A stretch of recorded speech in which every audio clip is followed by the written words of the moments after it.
जय हिंद दोस्तों, मैं प्रदीप कुशवाहा होम पाठशाला फॉर ऑल एग्जाम में एक बार फिर आपका स्वागत करता हूं। आज का जो हमारा टॉपिक है वो है गुणा भाग जोड़ घटाना वाले प्रश्नों को कैसे सॉल्व करें। बिना किसी ट्रिक के कुछ ही सेकेंडों में आपको ये प्रश्न सॉल्व करना है।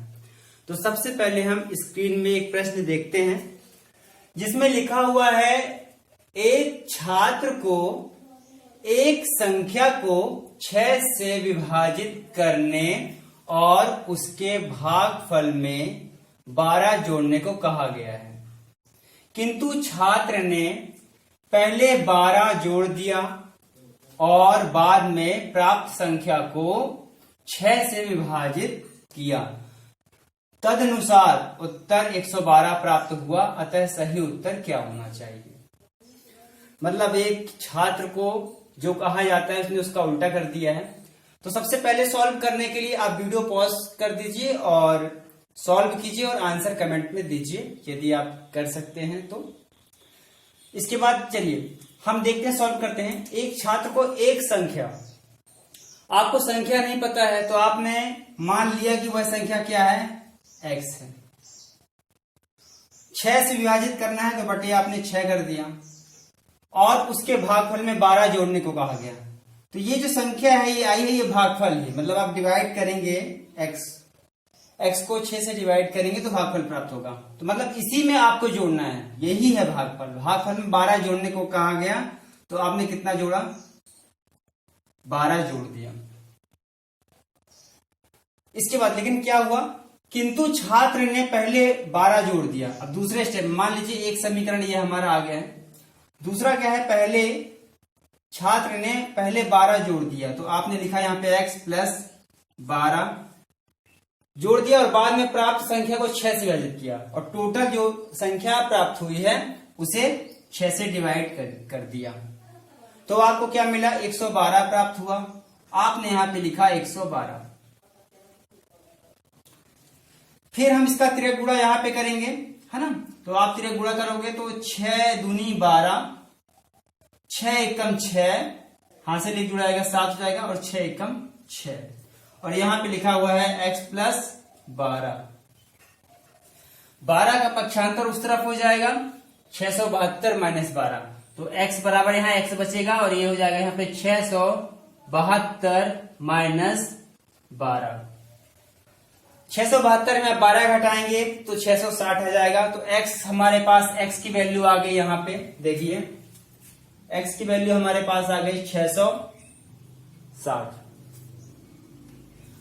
अब हमें पता है यदि ये x की वैल्यू जो 660 है आप यहां पे रख देंगे और यहां से 6 से भाग दे देंगे और प्लस 12 जोड़ देंगे। मतलब आपने क्या किया, 660 बटे में क्या है 6 है तो 6 कम 6, 6 कम 6 और ये 0 और बाद में प्लस कितना है 12।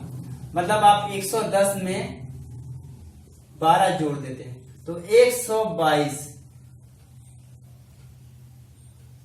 जो 122 है यही आपका आंसर हो जाएगी। तो आपको बोला गया था सही उत्तर क्या होना चाहिए, तो सही उत्तर ये मतलब कि 122 होना चाहिए। इसे देख लीजिए। इसके बाद प्रश्न दूसरा हम देते हैं अभी।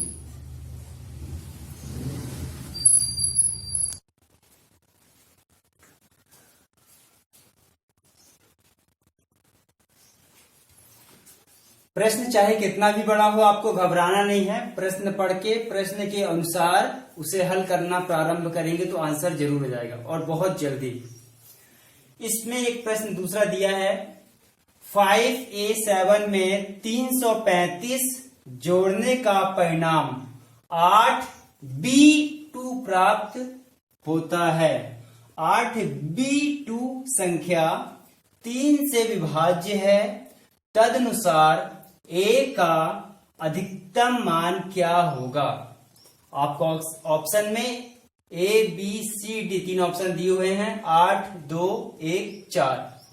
वीडियो को पॉज कर लीजिए और इसे सॉल्व करने की कोशिश कीजिए और कमेंट बॉक्स में कमेंट कीजिए कि आंसर इसका ये है। चलिए हम अब इसको सॉल्व करते हैं। तो सबसे पहले ऐसे प्रश्न को सॉल्व करने के लिए आप लिखे प्रश्न के अनुसार, जैसा प्रश्न बोल रहा है वैसा ही आपको करना है। तो आप लिख दीजिए, है ना, आपने यहां पे लिखा 5A7 में 335 जोड़ने का परिणाम कितना जोड़ रहे हैं आप इसमें? 335 जोड़ने का परिणाम कितना प्राप्त हो रहा है? 8B2। इतना हमने लिख लिया। 8B2 संख्या 3 से विभाज्य है। अब आपको बता दें, मान लीजिए यहां पे लिखा है हमने 8B2 जो संख्या है कितने से विभाज्य है? 3 से विभाज्य है। मतलब 3 से ये संख्या पूरी पूरी विभाजित हो जाती है। अब आपको बोला गया है तदनुसार ए का अधिकतम मान क्या होगा। मतलब ये जो ए वैल्यू है इसका अधिकतम मान आपको निकालना है, बताना है। तो ये जितना अधिक होगा उतना ही इसका अधिकतम मान आपको यहां प्राप्त होगा। ठीक है, जितनी यहां पे वैल्यू इनको दोनों को जोड़ रहे हैं तो यहां पे जितना ज्यादा आएगा उतना तो ये भी ज्यादा आएगा, तो अधिकतम मान निकल आएगा। तो हमें कोशिश करना है कि इस वैल्यू को भी आप अधिकतम रखना है। लेकिन आपको ऑप्शन में ए बी सी डी दिया गया है जिसमें आप 8, 2, 1, 4 इनमें से ही अंक रख सकते हैं। तो आप रख लीजिए सबसे पहले 8 को ही रख के देख लीजिए, है ना। 8 वैसे भी सबसे ज्यादा अंक है, तो आप 8 यदि रखेंगे यहां पे, मान चलो लगभग अनुमानित करके, तो आपके पास ये 8 बी की जगह आपने रखा 8 और ये 2। अब आप 3 से डिवाइड करेंगे तो 3 दूनी 6 बचेगा, यहां पे 8 है तो 2 बचेगा और ये फिर 28 हो जाएगा। तो 3 के पहाड़ में फिर 3 नाम 27, 1 बचेगा, 1 बचेगा। तो फिर इसके बाद ये 2 यहां लिखा है तो 12 हो जाएगा। तो 3 चौको 12, मतलब पूरा पूरा भाग चला गया। आपने कितना रखा था? 8 रखा था। मतलब ये कि यहां पे यदि हम 8 रखते हैं, ठीक है, तो वो अधिकतम मान हमको मिलेगी और 3 से पूरी पूरी विभाजित भी हो रही है ना। इसी प्रकार यदि आपको 8 नहीं है तो 2 भी रख के देख सकते हैं, आंसर नहीं आएगा, है ना। 1 रखेंगे तो कम आएगा या फिर वैल्यू कम आएगी। तो सबसे सफिशिएंट वैल्यू हमारे पास 8 ही है, जो सबसे ज्यादा भी है और पूरी तरह से 3 से डिवाइड भी हो गया है। चलिए, तो अब आप यहाँ पे लिख सकते हैं, यहाँ पे आप लिख सकते हैं। तो इसे हम साफ कर देते हैं। हमको पता चल गया है कि वैल्यू क्या है, 8 ही है। तो फिर आप इसलिए यहां पे रखेंगे, यहां पे 5A7 प्लस 335 इक्वल टू 882। आपको पता चल गया कि यहां पे 8 हम रख सकते हैं। आप यहां पे 8 रखा आपने, ठीक है। चलिए, अब सॉल्व आप करेंगे तो यहां पे ये जो 335 है बराबर किस तरफ चला जाएगा? 5A7 882 आप घटा रहे हैं, प्लस है, बराबर किस तरफ जाएगा? तो माइनस हो जाएगा 335। आप बताइए, यहां पे घटाएंगे तो उसको 2 से नहीं घटेगा, आप घटा सकते हैं। तो 2 में 5 घटेगा, मतलब यहां से कैरी ले लेंगे तो 12 हो जाएगा। 12 में 5 घटाएंगे तो 7 हो जाएगा। यहां बचेगा 7, फिर 7 में से हम 3 घटाएंगे तो हो जाएगा ये यहाँ पे 4 और यहाँ पे बचेगा 7 और 7 में 3 घटाओगे तो सॉरी यहाँ पे 8 ही बचा रहेगा। 8 में 3 घटाएंगे तो हो जाएगा ये 5, मतलब 547। 5 यहां पे ए की जगह क्या हो जाएगा हमारे पास? सही आंसर 4। ठीक है, तो आंसर हमारे पास इसका 4 आ गया। हमने यहां पे 8 क्यों लिया था? क्योंकि हमें संख्या एक ही लेना है, कोई सी, और अधिक से अधिक लेना है, और जो 3 से विभाजित हो। और भी संख्याएं हैं जो विभाजित हो सकती है। मान लीजिए यदि आप यहाँ पे 2 रखते हैं तो 2 नहीं होगा, नहीं 2 विभाजित हो जाएगा। यदि मान लीजिए आप यहाँ पे 2 रखेंगे तो और 3 से डिवाइड करेंगे इसे, तो 3 दूनी 6, यहाँ पे फिर 2 बचेगा और यहाँ पे आपने 2 ऑलरेडी लेके रखा है, तो 3 सत्ते 21, फिर 1 बचेगा और ये 2 है तो 12 हो जाएगा। 3 चौको 12, मतलब 2 आप यहाँ पे रखेंगे तो भी पूरी तरह से विभाजित हो जाएगा। लेकिन 2 कम है, 8 ज्यादा है, और उसने कहा है कि आपको अधिकतम मान निकालना है, तो अधिक से अधिक बड़ी संख्या आपको रखना है, तो आपने 8 रखा। चलिए, तो इसका आंसर 4 हो गया। एक बार देख लीजिए और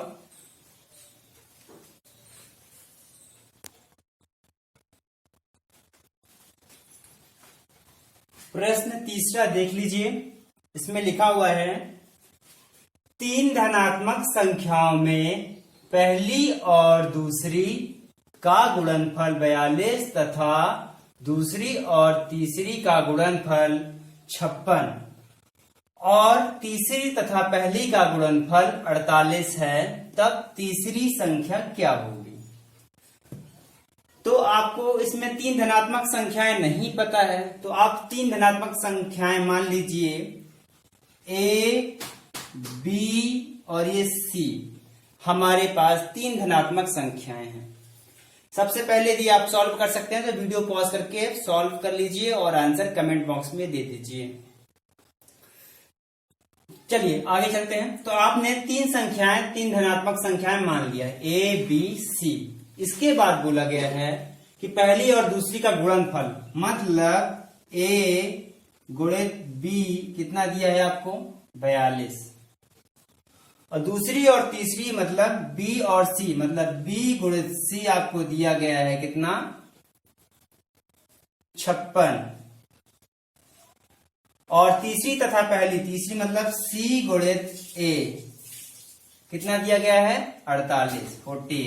चलिए, आपको ये इतनी वैल्यू दी गई और आपने इतना लिख लिया। अब हमें क्या करना है? इन तीनों को गुणा कर देना है एक साथ। यदि आप इनका तीनों का गुणा करेंगे तो देखिए ए गुणित बी गुणित बी गुणित सी गुणित ए बराबर, इन सबका एक तरफ इनका पूरा गुणा हो जाएगा, एक तरफ इन सबका गुणा हो जाएगा।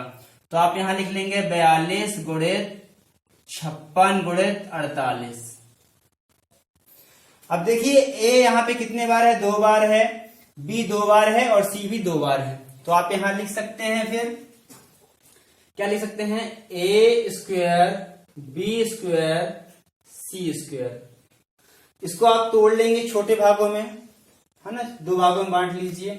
तो आप इसे बांट सकते हैं, तो अपना हो जाएगा ये 6 7 42। बड़ी संख्याओं में कर सकते हैं तो भी सही है।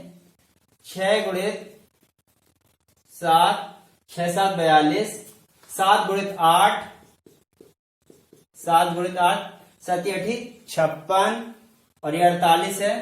तो 6 गुणित 8, 6 8 48, है ना, 6 8 48। आप यहां देखिए 6 2 बार है, 7 भी 2 बार है और 8 भी कितने बार है? 2 बार है। 8 भी 2 बार है। अब हम क्या करेंगे? आप इसे ऐसा लिख सकते हैं, ए बी सी का होल स्क्वायर 6, ये गुणित का बीच में चिन्ह रहेगा, 6 गुणित 7 गुणित 8 की घात 2। ये जो स्क्वायर है इस स्क्वायर से कट जाएगा, या फिर आप वर्गमूल लेते हैं दोनों तरफ से, तो ये जो वर्ग के चिन्ह है ये अपने आप हट जाएंगे, है ना, क्योंकि वर्गमूल का मतलब 1/2 होता है और ये 2 पहले से लिखा है। मतलब क्या? 2 वर्गमूल का मतलब होता है 1/2 करना, उसकी घातों में 1/2 करना। तो दोनों तरफ आप करेंगे तो ये 2 से 2 कट जाएगा, मतलब ये कैंसिल हो जाएगा। ठीक है, चलिए अब हमें क्या करना है?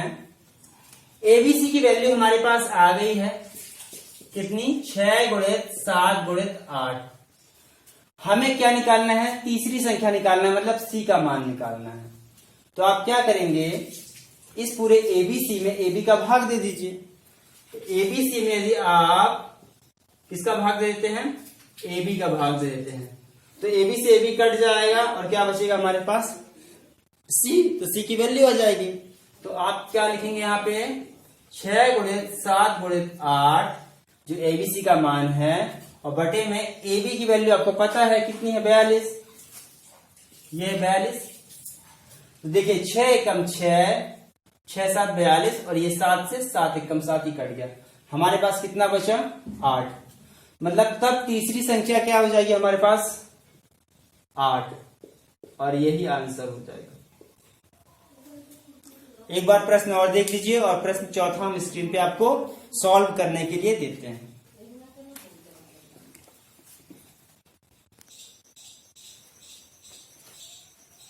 अभी आपने 2 प्रश्नों को हल किया, इसके बाद प्रश्न चौथा और ये 5वां हमारे पास ये है। तो इसमें 2 प्रश्न ये है। पहला, यदि किसी संख्या का दोगुना करके उसमें 20 जोड़ है ना, जोड़कर 20 जोड़कर वही उत्तर प्राप्त हो। 20 जोड़ के वही उत्तर प्राप्त हो जो उस संख्या को 8 से गुणा करके गुणनफल में से 4 घटाकर प्राप्त होती है। तो संख्या क्या थी?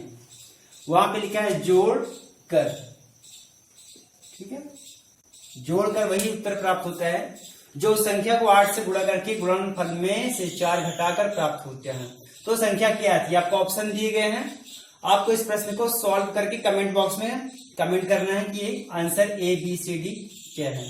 इसके बाद प्रश्न 5वां ये हमारे पास है, संख्याओं की एक श्रृंखला में अगली संख्या अपनी पूर्ववर्ती मतलब पहले वाली संख्या की तिगुनी घटाव 1 होती है, मतलब तिगुनी घटाव 1 होती है। यदि श्रृंखला की प्रथम 2 संख्याएं 2 और 5 है तो चौथी संख्या क्या होगी? इसमें भी आपका ऑप्शन है ए बी सी डी, 59, 41, 14 और 45। चलिए, तो आज का सवाल यहीं पे खत्म हुआ। आपको ये प्रश्न सॉल्व कर कमेंट करना है। तो एक और बात है, प्लीज वीडियो को ज्यादा से ज्यादा शेयर करें और मेरे चैनल को सब्सक्राइब करें और ऑल नोटिफिकेशन ऑन कर लीजिए। Thank you very much.